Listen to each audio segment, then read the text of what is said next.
et la société Péris, partenaire du rugby languedocien, vous présente Série Rugby.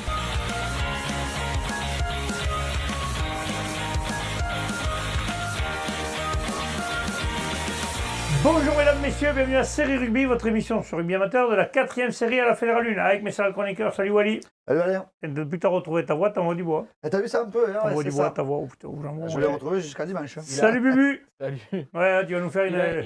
Il a suivi tes conseils. Les C'est miels. ça. Du miel. Du miel et un peu de rhum. C'est ça. Bubu, tiens-toi droit, on ne te voit pas à l'écran, là. On a l'impression que tu es derrière ton ordinateur. Bon, messieurs, on va parler des matchs à venir, on va parler de la 4e, 3e, deux matchs de promotion en l'heure, mais on va parler aussi des réserves. On va dire un petit mot sur nos amis les réserves. Ils disent toujours on parle jamais d'eux. Alors on va parler C'est encore les demi et les quarts. Donc, Ah ouais. on va parler tout de suite de 4e et 3e série. Allez, c'est les demi-finales pour les 4e et 3e. On commence par les 4e. L'US Côte-Vermeille contre Rocheuse jouera Bazette-Andresse, c'est ça? Oui, tout à fait. Et ça se jouera à Foix.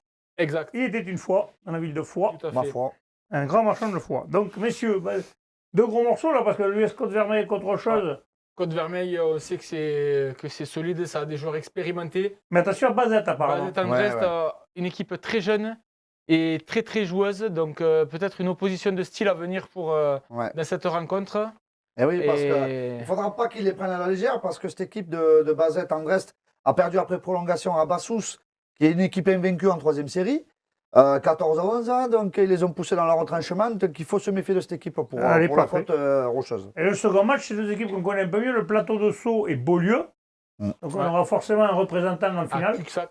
Ça se jouera à Cuxac. Là, si vous êtes, mesdames et messieurs, si vous n'êtes pas loin, Ouais. un match à aller voir. Il y a un beau stade à Cuxac, il y a de quoi voir du monde. Là, C'est chouette. du beau temps dimanche en C'est plus. pareil, c'est une équipe plus expérimentée, plus rude côté Plateau de Sceaux. C'est une jeune équipe. Ouais, c'est opposition de style, ouais, clairement. ouais, complètement. Une équipe très joueuse de Beaulieu qui.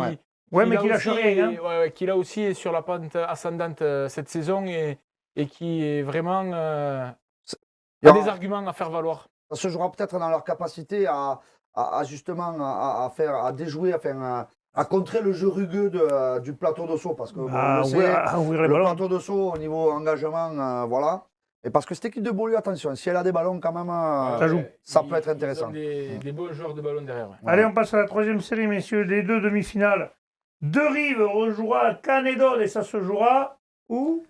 À la la Bruguière, Bruguière, dans le Voilà. Tarn. dans le Ah, Tarn. c'est à côté de chez vous. Oui, c'est ça, c'est Pas loin. ça. On est à Bien. 1h30 de Rive et on jouera à 1h30 de Canet, donc ouais, c'est bien. tout à fait logique. C'est bien, cassez pas le bus au retour. Oh, ouais, on va Donc essayer. Canet, C'est déjà arrivé, je crois, non? Non. Canet qui va essayer de faire quelque chose. Hein. Deux-Rives, c'est un gros morceau quand même, non? Oui, non, mais les deux Rives, on le sait, c'est le numéro 1 Occitanie, Invaincu. invaincu, donc on sait que c'est un gros morceau. Nous, de toute façon, maintenant, on se prépare chaque fois pour, voilà. De toute façon, il reste 2 matchs à gagner pour être champion. Donc Non, il mais n'y c'est a ça, plus on de calcul à réfléchit faire. plus, Hein. on calcule plus, nous, hein, on se prépare. Si nous, on est à notre niveau, on sait qu'on sera présent. Donc voilà, quoi. Et on sait qu'on a un gros morceau dimanche contre les deux Rives, ça c'est clair. Hein. Bon. Et là, le second match, Peña 15, Bassous. Bassous. Bassous. Ah, là, c'est qui pareil. a tombé Pareil, Cornélien, Peña 15 et Bassous, tout le monde en a parlé toute la saison. Ouais, c'est deux grosses équipes de la Quoi qu'il troisième arrive, il y aurait série, une belle finale de 3e série. Hein. À Léguevin, ça se jouera. Ouais. ce À Léguevin. match-là. Parce que c'est tout simplement les numéros 1, 2, 3 et 4 de la troisième série qui sont en demi-finale. Donc entre guillemets, hein, les favoris sont au Les 4 rendez-vous. meilleurs sont au rendez-vous. Donc voilà, ça va. Je pense que Peña 15 Bassous, ça risque de piquer. Ça va piquer un peu quand même. Ouais, non je pense. Bah, ouais. tu crois que de Rive-Canet, ça va pas piquer? Moi, je Si. crois qu'il va y avoir deux belles Bien sûr que ça va demi-finales. piquer. Il y a 4 grosses équipes en présence. Ça va être, Ouais, ça va être intéressant. Là. ça va être intéressant de suivre ça. Ouais. Allez, on va passer au match qui a été reporté ce week-end pour cause de match international. C'est Sijan-la-Nouvelle qui va recevoir Landor. Donc là, match important aussi. Surtout que, comme on a dit, si Sijan venait à gagner, la BB se retrouvera à jouer 7. Si par contre Landor passe, du coup 7 ne jouera qui, tu le sais ou pas? Peut-être Landor. Oui, je le sais. Si c'est Landor qui passe, 7 jouera Landor. Et la BB jouera la Salvetat Plaisance. On était sur la BB tout à l'heure. D'accord. Ouais. Donc messieurs, mais on est du préféré que ce soit Sijan parce qu'on les connaît. Si j'en parle la nouvelle, je pense qu'il le prépare bien, ce match. Donc voilà, ça va être un match intéressant. Et en plus, avec les beaux jours, on le sait quand même. Si j'en parle la nouvelle, derrière, ça va vraiment très très vite. Je pense qu'ils sont tout à fait capables de surprendre. Attention, cette ce équipe week-end, ils d'Andorre, annoncent quand même Pas bobo. Hein. Samedi, pas bobo. Dimanche, ça s'améliore un peu, mais c'est pas terrible. J'espère pour eux, voilà, parce que je pense que... Sinon, c'est les gros qui vont gagner. Hein. Devant, avec dedans Yashvili et compagnie, là, je pense que ça va être un peu lourd. Non, mais il y a quelques Géorgiens là-bas qui jouent, donc ça risque d'être lourd devant. Donc j'espère pour eux qu'il fera beau et qu'ils pourront exploiter leurs lignes arrière, ouais, c'est clair. Allez, un petit mot, messieurs, sur les réserves. On n'en parle pas souvent dans l'année, mais c'est vrai, on n'a pas souvent d'infos non plus, donc c'est compliqué d'en parler. Et là, il y a les demi-finales de réserve de deuxième série. Villeneuve-Salagou. Ouais.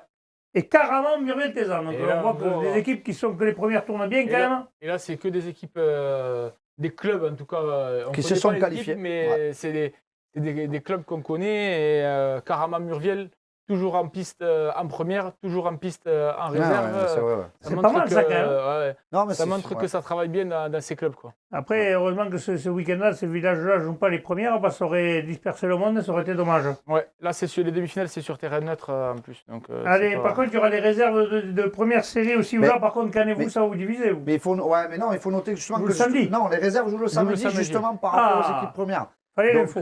Donc c'est bien. Le 23, c'est logique. C'est bien quand même ça. Et le quart, par contre, l'écart, c'est sur le terrain du premier nommé. D'accord, donc Canet recevra les As sur l'Aise. Le Cavardès sur le Lauzac Minervois, là aussi, il y a un bon match. Tournesport Ramonville. Et Silobre-Montagne, Montclar de Quercy. Et là aussi, c'est pareil, il y a beaucoup d'équipes qui sont encore en route. Bon, les As sur l'Aise, on l'a vu, ils se sont inclinés la semaine dernière. Cavardès aussi, Lauzac a gagné. Tournesport, ils ont perdu la semaine dernière. Silobre-Montagne sont qualifiés et Montclar de Quercy qualifié aussi. est qualifié aussi. Donc c'est vraiment des clubs complets. Il y a du monde dans ces clubs-là. Allez, parfait. Un petit mot sur les réserves de promotion honneur, messieurs. Pareil, Saint-Gély-Pixelou recevra Coquelicot-Montèche. Saint-Jory-Bruguière, les Rives d'Or, là, ça sera la revanche de la première. Ouais, c'est ça. Magnoac-Souillac et Espalion-Montbourguet. Il y a quand même de belles affiches aussi en réserve les samedis. C'est clair. Et là, messieurs, si vous n'avez pas quoi faire le samedi, vous avez vraiment des belles affiches. Et enfin, les réserves honneur. Si j'en ai une nouvelle, Rodez. Alors, Rodez, ça doit être l'occasion pour eux de sauver leur saison parce que. Si Jean aussi qualifié, honneur. Si Jean qualifié les deux. Et la B.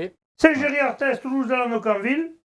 Rassemblement le Val 15 contre Lozère-Quercy et Mauvezin-Mazères-Cassagne Sport. Mauvezin qualifié aussi, Mazères-Cassagne éliminé la semaine dernière. Que des équipes quand même qui ont joué les phases finales. C'est clair. Donc ça prouve quand même qu'il y a quand même des clubs qui sont en marche. C'est souvent lié, de toute façon, la réussite de l'équipe réserve. Quand tu as une équipe qui marche bien, en général, c'est souvent lié à l'équipe première. Il n'y a pas c'est le mot de la fin, messieurs, je vous remercie. On va se retrouver la semaine prochaine avec les résultats et on espère un maximum de qualifiés de notre côté. Très pire et bien sur tous les terrains. Allez, salut.